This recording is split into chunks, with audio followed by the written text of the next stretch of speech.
राज्य सरकारने 31,700 कोटींची मदत जाहीर केलेली आहे. कशा पद्धतीने बघता शेतकऱ्यांचा ती अतिशय तुटपुंजी मदत आहे. त्यांनी एक पॅकेज जाहीर केलं, पण त्याच्यात काही तथ्य नाही आहे. कारण का ते पॅकेज जेव्हा जाहीर करतात तेव्हा मोठी रक्कम वाटते, पण जी वस्तुस्थिती आहे, जे प्रत्यक्ष शेतकऱ्यांना भेटते ते अतिशय तुटपुंजी रक्कम आहे. आमची मागणी आहे की 50,000 हेक्टरी मिळायला पाहिजे. इथे 18, 20,000, 18,000, 15,000 असे मिळतात. शेतकऱ्यांची शेती वाहून गेले डोळ्यासमोर आणि त्यांना 3 ते 4 वर्ष लागणार आहेत या सगळ्या गोष्टींतून सावरायला, आणि मग त्यांना तुम्ही 12-15,000 देत असाल तर ते साफ चुकीचं आहे.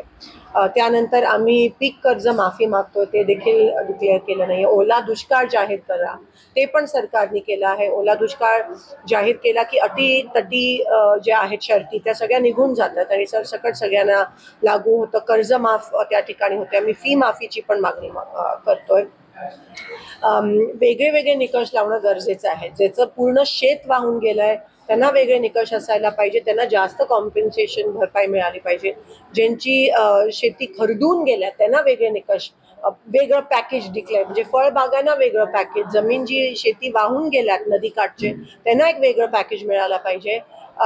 जे जमिनी खरडून गेल्यात त्यांना वेगळं पॅकेज डिक्लेअर करायला पाहिजे. अशा पद्धतीत ते पॅकेज डिक्लेअर करणं हे सरकारकडून अपेक्षित होतं, पण हे मायबाप सरकार त्यांनी काय मायबापाची भूमिका निभावू शकत नाही आहेत. उलट इथे अजूनही बऱ्याच लोकांना पैसे मिळाले नाही आहेत. 10,000 आणि 12,000 काहीच होणार नाही. हा शेतकरी हा आपल्या महाराष्ट्राचा, देशाचा कणा आहे, पण शेतकऱ्यांकडे दुर्लक्ष करण्याची भूमिका हे सरकार घेत आहे. तिथे बिहारला निवडणूक आहेत म्हणून धपाधप पैसे पाठवले जात आहेत, पण इथे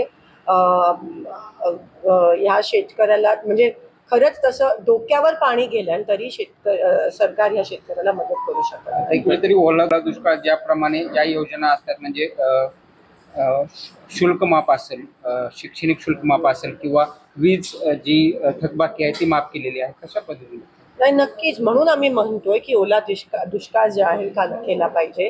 कर्जमाफी होऊन जाते, फी माफी होऊन जाते, लाईट बिल माफ होऊन जाते, आणि तीच परिस्थिती आता ह्या शेतकऱ्यावर आली आहे. खास करून सोलापूर मराठवाडा भागात तुम्ही बघा, एक तर जेव्हा उन्हाळ्यात पाण्याची पाळी मागितली जाते तेव्हा देत नाही, आणि आता जेव्हा एवढं सगळं आहे तेव्हा तुम्ही, हे नैसर्गिक नाही आहे, शासनाने केलेली ही अतिवृष्टी आहे आणि शासन जबाबदार आहे. आयुष्य संसार उद्ध्वस्त झाले शेतकऱ्यांचे. कमीत कमी एवढं तर अपेक्षित आहे की ओला दुष्काळ जाहीर करण्यास तुम्हाला काय अडचण आहे?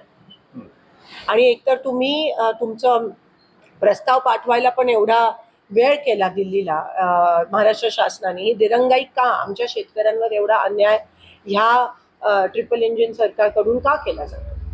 चीफ जस्टिस ऑफ इंडियावरती तुम्ही फक्त दुष्काळ म्हणाला.